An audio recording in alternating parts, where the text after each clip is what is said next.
Hey everyone, today I want to talk about a different kind of topic, that being taking a deeper look at why Stellantis has been performing poorly as a company recently, and the real reason why the beloved Hemi V8 engines were cancelled.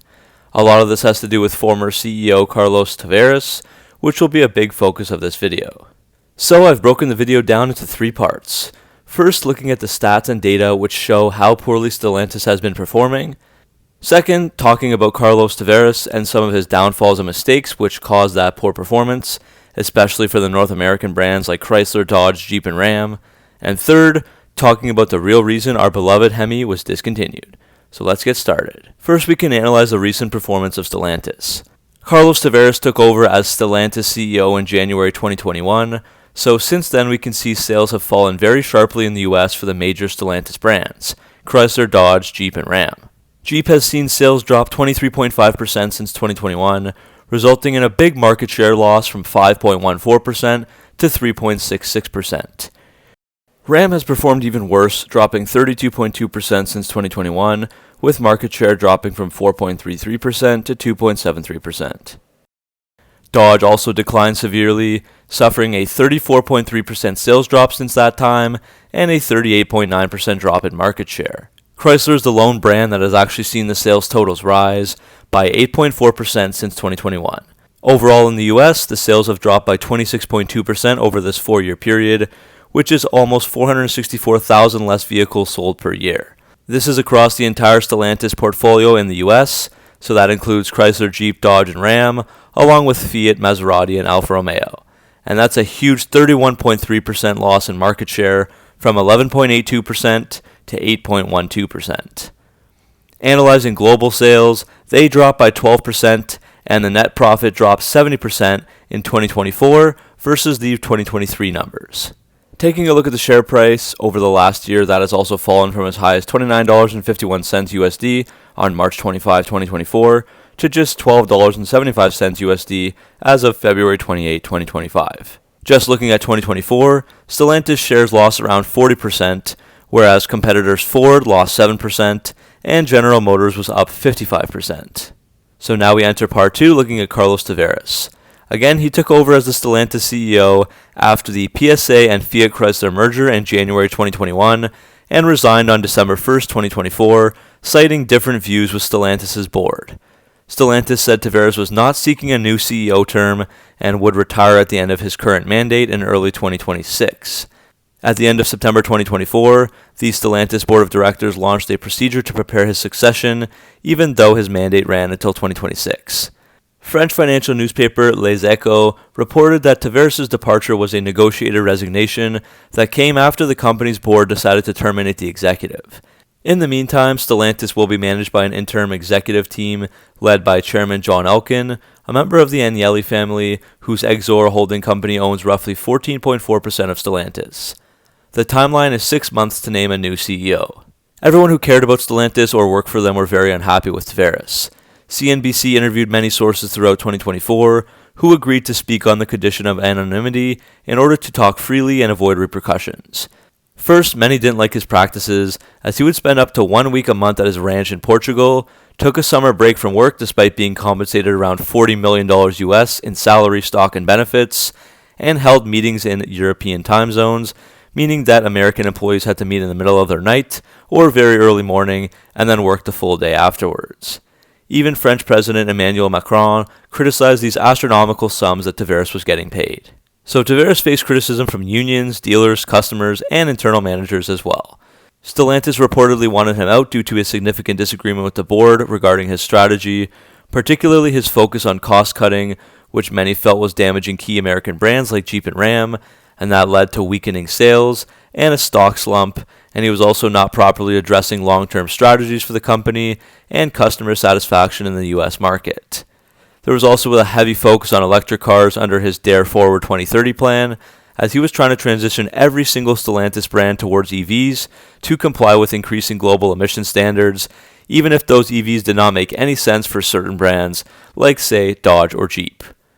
And I'll post more points on screen about other shortfalls that contributed to Stellantis not performing well in America, but there were 7 main issues here that includes ignoring customer needs and failing to adapt to changing market trends and customer preferences, having poor relationships with dealers as there were high vehicle prices and inventory problems, and focusing on short-term gains over long-term profitability. There was also aggressive cost-cutting, which negatively affected the product quality and customer perception, the disagreements with the board like we talked about, and pressure from the United Auto Workers who wanted Tavares gone. And possibly the worst of all, insiders felt that he didn't understand the American automotive market, especially coming from Europe, and he didn't listen to American executives and started to destroy that American side of Stellantis. Tavares just didn't get America's love for big vehicles. He was out of touch with consumer desires and certainly set ridiculously high prices that the average consumer could not afford, as we especially see with Jeep and Ram. He essentially treated the American Stellantis brands like a European company, where the EVs are popular and smaller cars with small engines are the norm. He also chose to discontinue popular vehicles like the Dodge Charger and Challenger and the Jeep Cherokee without any replacements that were immediately ready. And already problems like Stellantis' cost-cutting and massive price increases are stopping as the interim CEO John Elkann tries to repair things. And now the last part of the video, more about the Hemi being discontinued, a huge blow to Mopar enthusiasts as well as to all these big four brands that we've been focusing on. Once Tavares was out as the CEO of Stellantis, insiders started to blow the whistle to CNBC about what things were like under his tenure, speaking on the condition of anonymity. There's been a line that's been spreading around the internet from sources that are within Stellantis' North American operations, and that says, quote, "Everybody wanted to keep the Hemi.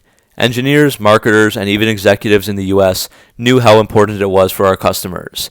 But Tavares didn't want to hear it. He was fixated on cutting emissions and improving margins, saying that you need to be greener," end quote. So the newly appointed CEO Carlos Tavares wanted to shift away from the Hemi.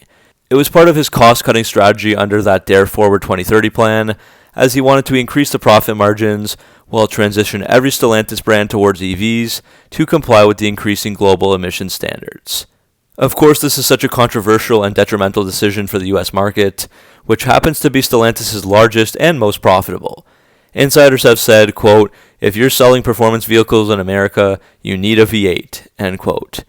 Dealers and Mopar fans alike hated this decision as well.